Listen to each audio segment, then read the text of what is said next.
आपको पता है, सैफान पाकिस्तान के लोगों को पता है कि इस लाड़काने में ज़ारा मंगी बच्ची, उसके साथ रेप होकर उसको कत्ल कर दिया गया और डॉक्टरों ने उसके पोस्टमार्टम को रिपोर्ट को तब्दील करने की कोशिश की।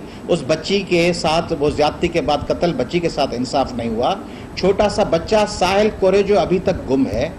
इसी लाड़काना के बॉर्डर पर कुत्ते के काटने से माँ की झोली में बच्चा तड़पता रहा और तड़पते तड़पते दो गाड़ियों के बीच में जमीन पे बैठी हुई माँ की झोली में उसको कोई ट्रीटमेंट नहीं मिली। सारे पाकिस्तान ने उस मंजर को देखा है, क्या लाड़काने के लोगों ने नहीं देखा?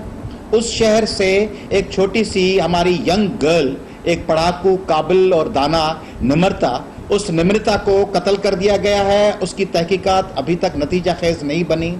पूरे सिंध में बीबी मरी, रमशा वसाण, नायला रिंद, तानिया खासकेली, रुखसाना दायो, राजेश, रजनेश, नरेश, बच्चियां, जमुना, किसी बच्ची के साथ रेप हो रहा है। ये सारे सिंध के लोग, पहले ये होती थी कि टीवी पे, पीटीवी पे खबर आती थी हफ्ते में एक दफा 9 बजे के खबरनामे के बाद। अब आपका जो सोशल मीडिया है लम्हे ब लम्हे दिखा रहा है कि ज़ारा मंगी किस तरह पड़ी हुई है, रुखसाना दायो किस तरह पड़ी हुई है। वो लाड़काने के लोग देख रहे हैं।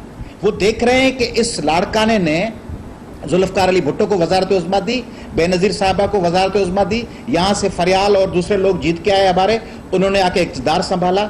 उस जमाने को उसी लाड़काना में जो इस वक्त पीपल्स पार्टी का वर्क कर रहे हैं, उस जमाने में ये बीबी अशरफ अब्बासी थी, उन्होंने जुल्फ़कार अली भुट्टो के कहने पे रिजाइन किया था। उनके बेटे मुनव्वर अब्बासी साहब भुट्टो साहब के साथ थे। नाहिद खान साहिबा उनकी सेक्रेटरी थी, उनका दायां हाथ थी। डॉक्टर सफदर अब्बासी उनके बिल्कुल एक एडवांस दस्ता थे। उनके बनिस्बत जो उसको टिकट दिया गया गुज़िश्ता दफा दोस्तों को पीपल्स पार्टी के, उन्होंने भुट्टो साहब की शहादत पे मिठाई बांटी थी।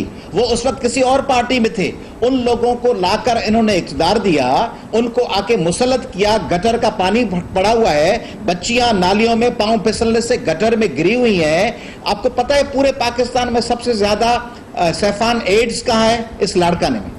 ये जो वजीर आजमों का शहर है, सबसे ज्यादा HIV पेशेंट यहाँ है। और दलील पता है क्या देते हैं? दलील देते हैं कि HIV कौन सी बड़ी बीमारी है? इनके ख्याल में एड्स से भी कोई और बड़ी बीमारी होनी चाहिए सिंध के लोगों को। सिंध के हर 10 लोगों में से 3 को हेपेटाइटिस है। जी, ये आप सही फरमा रहे हैं। एक ब्रेक के बाद